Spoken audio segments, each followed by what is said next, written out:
It's November. What happened? Hello and welcome back to Jenna Gets Creative.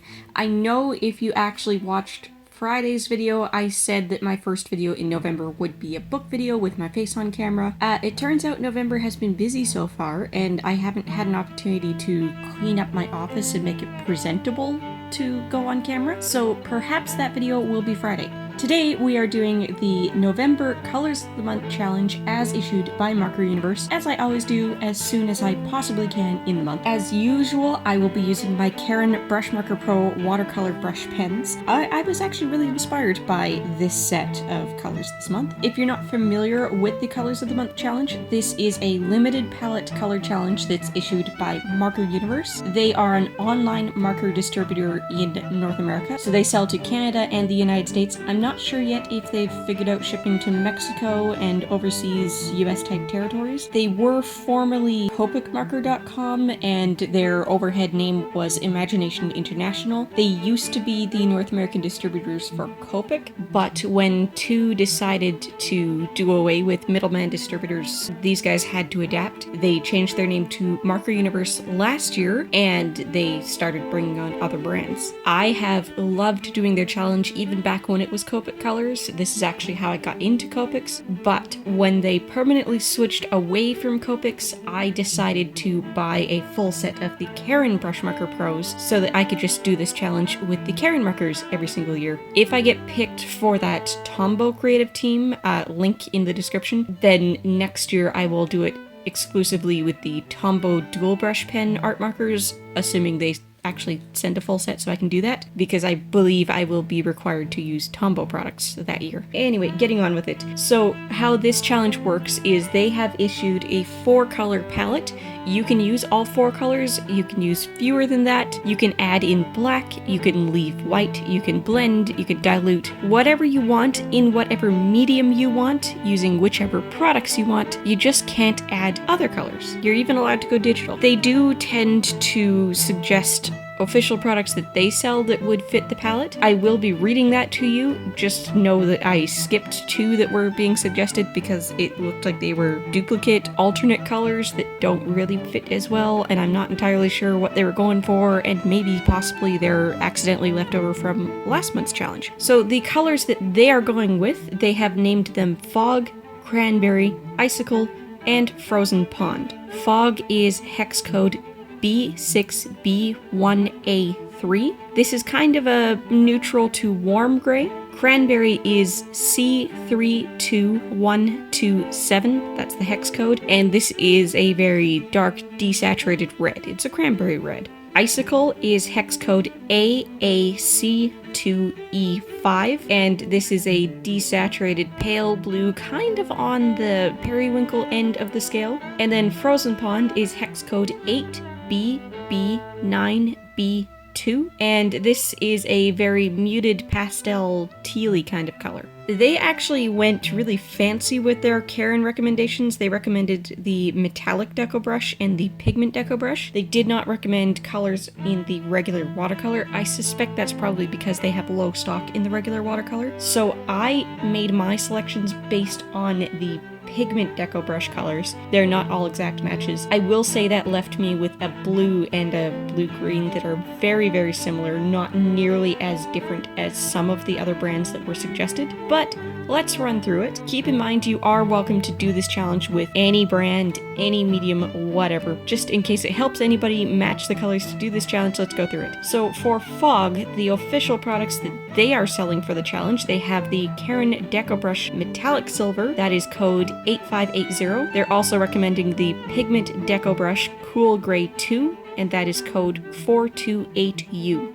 From the Newpen brand, they're recommending the Ginza Pro brush pen in Pastel Gray, which is 643. They're recommending the Sakura Jelly Roll metallic pens, either metallic silver or Stardust silver. They're recommending the Graphite alcohol marker in code 7110, color name Fiord. This one also had a warm gray suggestion, but it was very, very tan, earthy brown shade, whereas the Fiord is much more of a gray. They're recommending the Tombow dual brush pen art marker N89 warm gray 1, and they're recommending the Sketchmarker Brush Pro or the alcohol ink refill in WG6 warm gray 6. Based on the Pigment Karin marker, I chose the regular Karin Watercolour Brushmarker Pro in Cool Gray 2, which is code 159. For Cranberry, the official products they're selling, they have the Newpen Ginza Pro Brush Pen in Scarlet, code 1787. They're suggesting Karin DecoBrush pens, either the metallic pink, which is 8546, or the Pigment DecoBrush in lipstick red, which is 1797U.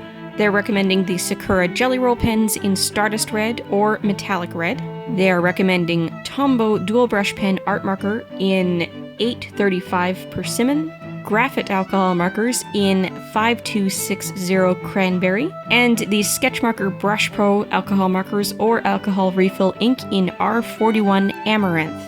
Based on the Karin DecoBrush Pigment pen, I am using the Karin Brushmarker Pro Watercolor Marker in Lipstick Red, code 181. For Icicle, that is the very true light blue, they're recommending Newpen Ginza Pro Brush Pen Blue Ice, 3105. They are recommending Karin DecoBrush markers, the metallic blue 8505, or the Pigment DecoBrush in pastel blue 283U. They are recommending Sakura Jelly Roll pens in Stardust blue or metallic blue, Tombow Dual Brush Pen Art Marker in 451 Sky Blue, Sketchmarker Brush Pro Alcohol Marker or Alcohol Ink Refill in Shadow Mauve, that is code B93, and they're also recommending the Graphite Alcohol Markers in 7122 Arctic Blue. These blues and greens are where it got a lot harder. For the Icicle shade, I picked the Karin Brushmarker Pro Watercolor Marker in Arctic Blue, which is code 264. And finally, for the more green-ended shade, we have the Frozen Pond colors. They are recommending Karin DecoBrush in Metallic Green,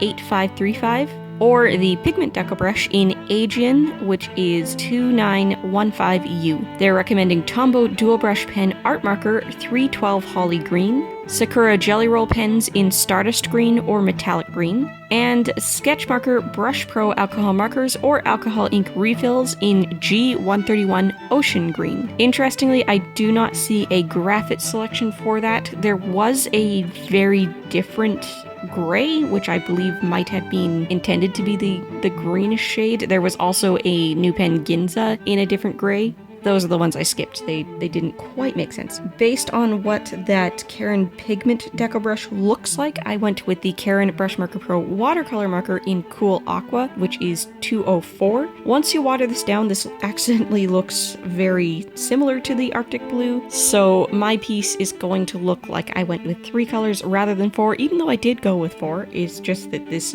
Cool Aqua is not as green as the cap will have you believe. For anybody wondering what other supplies I used, my sketching was done in Prismacolor Kohl Erase pencils. I actually used 2 colors. I used one to put the rough sketch down and another one to refine it. You didn't see that process. I started recording after the sketch was finished. But just in case, and since you can tell there are 2 colors, I used light green and light blue. The black pens I ended up using at the end. I did a couple little fine details with a Sakura Pigma Micron in black, size 005, and then I did the majority of the work with my Tombow ABT water-based marker. This is a dual brush art marker, N15, and this is the basic black. The eraser you see me haul out near the end is a Tombow Mono Knock. It is the green-barreled one, it's your basic round, and the paper itself is Stillman & Byrne Beta Series Mixed Media Sketchbook. I absolutely love this. It's one of my favorite sketchbooks. I will definitely be replacing this one once it's finally full.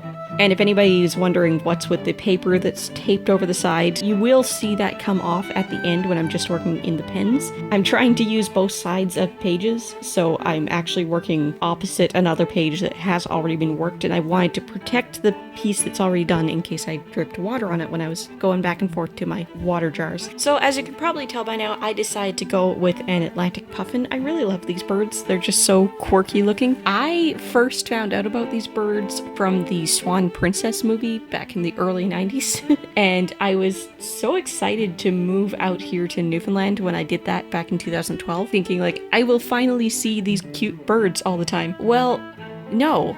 I don't see them all the time. They only look like this part of the year. This is their breeding season colors, and the rest of the year they're very dull, white and gray, boring looking little birds. So no, I don't get to see them looking like this all the time. I have seen them a couple times. I really like them. They are on like everything in the tourist materials, the tourist traps around here. You go into a tourist shop around here, you're going to find things with Newfoundland dogs on them, you're going to find things with moose on them, and you're going to see Atlantic Puffins. And they're always going to be with their bright orange breeding season colors. I know this month didn't call for an orange, so I just used red where the puffin would be orange. I do think it worked out pretty well. I don't know, let me know what you think. If I do get a book video in this week, I might end up doing the split screen with digital art. Still not really sure how well that performs on this channel. If I don't though, what do you want to see me draw this month? I do want to do more shorts continuing forward, not as frequently as I did for Inktober because man, that was a lot of work, but I do want to continue to do shorts sometimes. Let me know if you know of any other prompt lists I should follow in other months, if you know of any other challenges maybe I should do,